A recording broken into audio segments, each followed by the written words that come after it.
Agak serem juga sih kalau kereta lewat, kalau getar. Kalau yang bayi dari awal sih memang suka kaget-kaget.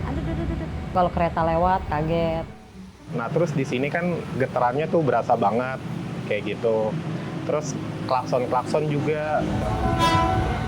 Hampir sepanjang hari, Nila dan Yahya mendengar suara bising transportasi karena tinggal di dekat jalan raya dan perlintasan kereta api.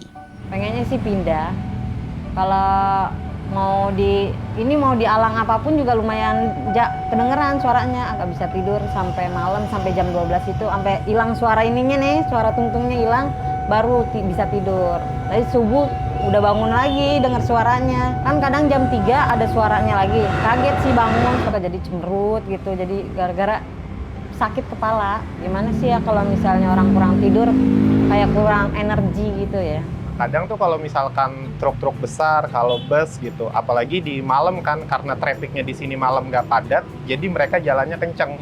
Nah, ketika mereka jalan kenceng, getarannya tuh berasa, Kak. Jadi ketika suaranya hilang, getarannya timbul. Bus sih, Kak, yang paling noisy banget.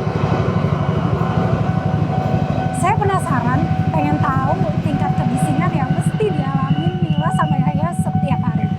Kalau dicek dari aplikasi ini, tingkat kebisingan di dekat rel kereta rata-rata mencapai 94 desibel. Sementara kalau di pinggir jalan depan rumah Yahya, level kebisingannya segini.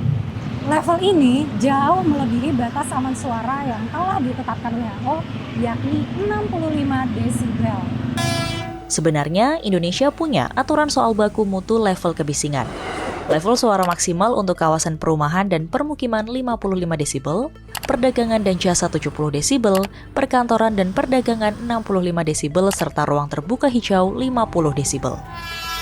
Apa dampaknya bila warga terus-menerus terpapar kebisingan ekstrim? Bicara mengenai sensor pendengaran kita, itu terdiri dari serabut-serabut getar. Semakin keras ini kan pasti semakin keras juga undulasinya. Begitu rusak, susah untuk kembali. Berbagai studi dari sejumlah kota di Pulau Jawa juga memperlihatkan pengaruh kebisingan terhadap kualitas hidup. Di antaranya, suara bising kereta berpengaruh terhadap peningkatan tekanan darah para ibu yang tinggal di dekat rel. Selain itu, anak-anak yang bersekolah di dekat rel kereta mengalami gangguan konsentrasi saat belajar. Dampak negatif suara bising lingkungan juga jadi perhatian global. Penelitian yang diterbitkan National Institute of Health pada 2024 menyebutkan kebisingan lalu lintas bisa menyebabkan stres kronis dan inflamasi. Nah, di tempat ini rata-rata level suaranya sekitar 80-an desibel. Jadi, perbaikan tata kota dengan memperbanyak taman-taman seperti ini sebenarnya sangat penting untuk membantu meredam kebisingan kota. Tapi, apalagi sih yang bisa dilakukan?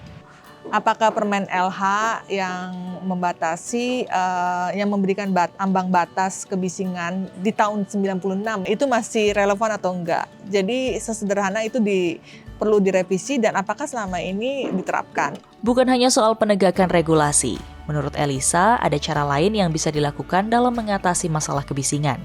Pembatasan transportasi, penetapan zona rendah emisi, menutupi fasad dengan tanaman rambat, hingga inovasi transportasi. Semakin maju teknologinya kereta api, dia sebenarnya semakin cepat ataupun dia semakin berkurang kebisingannya. Warga juga punya harapannya sendiri terkait kebisingan kota. Suara keretanya sih dihalusin gitu. Walaupun sudah berdamai dengan kebisingan ini, tapi kita yang tinggal di sini bukan berarti nggak suka sama sunyi. Menurut sahabat Dewe, hal lain apa lagi yang bisa dilakukan untuk meredakan kebisingan di sekitar kita?